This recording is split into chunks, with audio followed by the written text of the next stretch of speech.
시사저널TV 구독자라면 이준석 패널 익숙하시죠? 영선의 30대인데도 국민의힘의 쇄신의 돌풍을 불러일으키고 있는 이준석 전 최고위원, 그야말로 격동의 한가운데에 섰습니다. 당권에 출사표를 던진 이준석 후보, 예비 경선을 1위로 통과하면서 보수 야권에 적잖은 충격을 안겼는데요. 이번 시간엔 한 주간의 여론조사 결과를 토대로 이준석 돌풍을 파헤쳐보겠습니다. 지난 28일 국민의힘 당대표 경선 본선에 오를 후보가 5명으로 압축됐죠. 신진의 이준석 후보와 중진의 나경원, 조경태, 주호영, 홍문표 후보 구도로 짜였습니다. 4선 이상의 중진들에 둘러싸인 이준석 후보, 첫 도전인데도 존재감은 여느 후보를 압도하고 있습니다. KSY가 지난 28에서 29일 전국 만 18세 이상 성인 남녀 1,004명을 대상으로 국민의힘 차기 당대표 적합도를 물었더니 이준석 후보 39.8%로 1위를 차지했습니다. 2위 나경원 후보 17.0%보다 2배 이상 높은 수치입니다. 주호영, 홍문표, 조경태 후보는 5%를 넘지 못했네요. 국민의힘 지지층으로 범위를 좁혀봐도 이 후보는 50.1%로 과반을 넘었습니다. 당초 당원 투표에서 앞서 나갈 거란 기대를 모았던 나경원 후보는 29.5%, 주호영 후보도 5.2%에 그쳤습니다. 본선에선 당원 투표 70%가 반영되는 터라 민심보다는 당심이 더 중요하다는 평가가 나오는데요. 여론조사 결과만 보면 이준석 후보가 민심은 물론 당심에서도 우위를 점한 걸로 보입니다. 이준석 후보를 지지하는 이들은 누굴까요? 남성이 무려 48.1%의 지지를 보내고 있습니다. 연령별로는 전 연령대에서 우세한데 그중에서도 20대와 60세 이상에서 지지도가 높게 나타났습니다. 지역별로는 서울과 충청권에서 높은 지지를 얻고 있네요.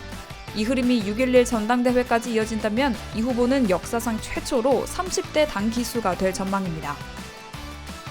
관건은 영선의 이준석 후보가 대권까지 진두지휘할 수 있느냐 여부인데요. 당장 다른 후보들은 개파 논쟁을 수면 위로 끌어올리면서 이준석 후보가 당선되면 유승민계를 밀어주지 윤석열 전 검찰총장 등의 원외 후보 영입엔 소홀할 수 있다고 견제구를 날립니다. 그런데 여론조사만 보면 이준석 돌풍이 분 이후 오히려 윤석열 전 총장의 지지율은 견고해졌습니다. TNR이 머니투데이와 미래한국연구소의 의뢰를 받아 지난 5월 29일 전국 만 18세 이상 1,004명을 대상으로 차기 대선주자 적합도를 조사한 결과 윤 전 총장은 36.0%의 지지율을 얻었습니다. 2위인 이재명 경기도지사를 10%포인트가량 앞선 수치입니다. 그에 비해 유승민 전 의원은 보이지가 않습니다. 윤석열 전 총장, 국민의힘이 전당대회를 앞두고 관심을 모으자 본격적으로 등판 준비에 나섰습니다. 지난 3월 총장직에서 물러난 이후 잠행을 이어오던 윤 전 총장, 사회 원로들을 만나 비공개로 대권 수업을 듣는 모습을 보여왔는데 이번엔 적극적으로 움직입니다. 국민의힘 중진 의원들을 잇따라 만나는가 하면 시민들과 공개적으로 사진을 찍고 열심히 하겠다는 말도 서슴지 않습니다. 야권에선 이르면 6월 내로 윤 전 총장이 등판 선언을 하고 7월 정도에 국민의힘에 입당할 수 있다는 관측이 솔솔 흘러나옵니다. 야권이 주목을 받으면 여권은 울상을 짓곤 했는데요. 한미정상회담이 돌파구가 된 모습입니다. 리얼미터가 YTN 의뢰로 5월 24에서 28일 전국 18세 이상 2,512명을 대상으로 문재인 대통령의 국정수행 지지율을 조사한 결과 문 대통령은 하락세를 멈추고 39.3%로 반등했습니다. LH 사태가 불거진 지난 3월 첫째 주 이후 가장 높은 수치인데요. 정당 지지도에서도 더불어민주당은 0.8%포인트 소폭 상승했습니다. 국민의힘은 0.3%포인트 하락했습니다. 다만 여전히 국민의힘이 오차 범위 밖에서 앞서고 있네요.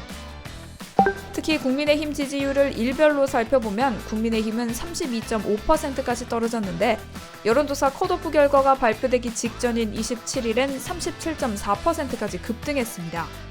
6.11 전당대회를 앞두고 컨벤션 효과가 이어지는 걸로 풀이됩니다. 과연 마지막에 웃는 사람은 누가 될까요? 자세한 여론조사 개요와 결과는 중앙선거여론조사심의위원회 홈페이지를 참고하면 됩니다.